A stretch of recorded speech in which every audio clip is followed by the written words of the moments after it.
దాదాపు 2.5 లక్షల క్యాపిటల్ వేసాము. మత్స్య సంపద పెరగాలి ఇక్కడ. ఈ చుట్టుపక్కల గ్రామ ప్రజలందరూ కూడా ఇబ్బంది లేకుండా దాని మీద ఆధారపడి జీవించే మత్స్యకారులందరూ కూడా ఉపాధి కలగాలనే ఉద్దేశంతో ప్రభుత్వం ఆ కార్యక్రమం చేస్తున్నారు.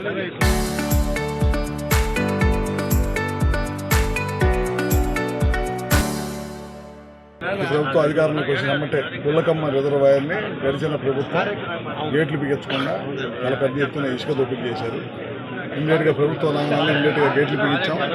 2 టీఎంసీల పైన నీళ్ళని నిల్వ చేశాం.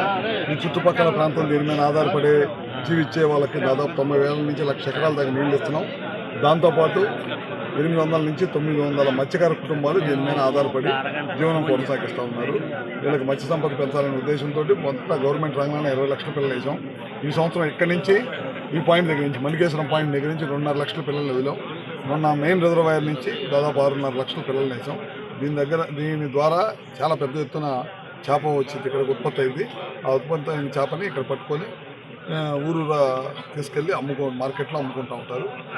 మత్స్యశాఖ ద్వారా నేను కోరాను ఆటోలు, ఐస్ బాక్సులు, వలలు, బోట్లు ఇట్లాంటి ఏదైతే ఉందో అది సబ్సిడీ మీద ఇస్తే కనుక ఖచ్చితంగా ఈ ప్రాంతంలో ఉన్న మత్స్యకారులందరూ కూడా జీవన శైలికి కాస్త ఎంతో కొంత ఉపయోగపడింది. గతంలో 14-19 మా తెలుగుదేశం ప్రభుత్వం చాలా పెద్ద ఎత్తున మొబైల్లు ఇచ్చాము, జీప్లు ఇచ్చాము, ఐస్ బాక్సులు ఇచ్చాము, ఆటోలు ఇచ్చాము ఊరూరు తిరిగి అమ్ముకోవడానికి. అందుకని అదేవిధంగా ఈ సంవత్సరం కూడా ఏమన్నాము 60-40% సబ్సిడీ తోటి ఉన్నాయి. ఎస్సీ ఎస్టీలకి అయితే 60% సబ్సిడీ తోటి ఆటోలు ఇస్తున్నామని చెప్పారు. తొందరలోనే ఈ ప్రాంతంలో ఉన్న మత్స్యకారులందరూ కూడా అవి కూడా ఇస్తారు.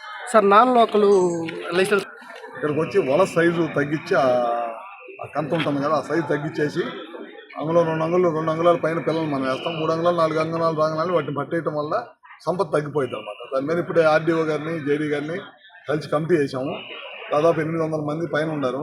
వాళ్ళు ఇక్కడ వాళ్ళ బయట వాళ్ళ చూడమని చెప్పాం. ఆ బొట్లు పెట్టి ఆ చేపలు పట్టడం ఇట్లాంటివన్నీ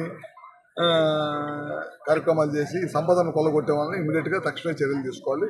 దానికి సంబంధించి ఎవరు అండగా ఉన్నా సరే ఉపేక్షించాలి.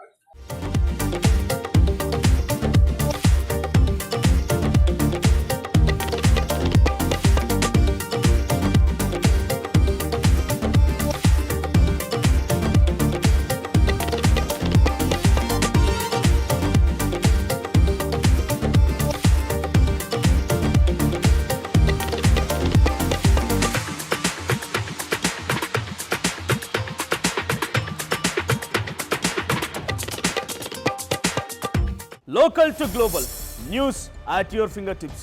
మీ చేతిలో ఒక ఆయుధం. Download R TV app. Media legend Ravi Prakash is back.